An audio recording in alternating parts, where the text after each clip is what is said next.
माथेरानच्या राजकारणात अखेर आमदार महेंद्र थोरवे यांनी निर्णायक मध्यस्थी करत युतीला मोठा दिलासा दिलाय। शिवसेनेत नगराध्यक्ष पदासाठी निर्माण झालेला तणाव शेवटी मिटला असून आता नगराध्यक्ष पद शिंदे गटाच्या चंद्रकांत चौधरी यांच्याकडे जाणार आहे, तर उपनगराध्यक्ष पद भाजपकडे राहणार आहे। यावेळी खेडकर यांची समजूत काढण्यात आमदार महेंद्र थोरवे यांची भूमिका महत्त्वाची ठरली असून ही विरोधकांसाठी डोकेदुखी ठरणार आहे। माथेरानच्या नगरपालिकेच्या निवडणुकीच्या पार्श्वभूमीवर शिवसेनेत थेट नगराध्यक्ष पदासाठी मनोज खेडकर आणि चंद्रकांत चौधरी यांच्यातील स्पर्धा तीव्र बनली होती।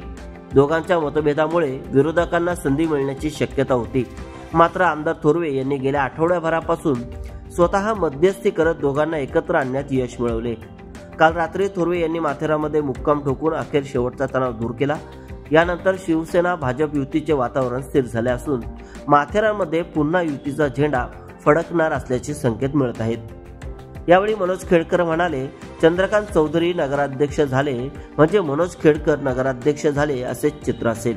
आम्ही दोघे एकत्र लढणार, युतीचा विजय निश्चित आहे।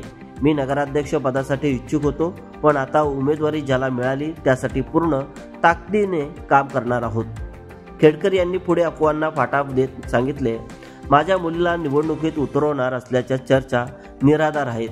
आमदार थोरवे यांच्या नेतृत्वाखालीच आम्ही माथेरानच्या शाश्वत विकासासाठी आणि पर्यटन वृद्धीसाठी एकजुटीने लढणार आहोत। राजकीय वर्तुळात खेडकरांच्या या विधानानंतर स्पष्ट संकेत मिळाले की माथेरानमध्ये युती एक दिलाने निवडणूक रिंगणात उतरणार आहे।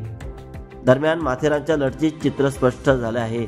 शिवसेना भाजप युतीकडून नगराध्यक्ष पदाचे उमेदवार चंद्रकांत चौधरी, तर विरोधकांकडून अजय सावंत यांच्यात थेट सामना रंगणार आहे।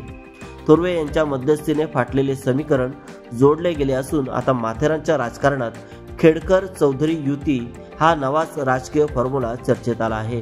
माथेरानच्या आगामी निवडणुकीत नेमकं काय घडते हेच पाहणे आता राजकीय वर्तुळाचे प्रमुख केंद्र ठरणार आहे।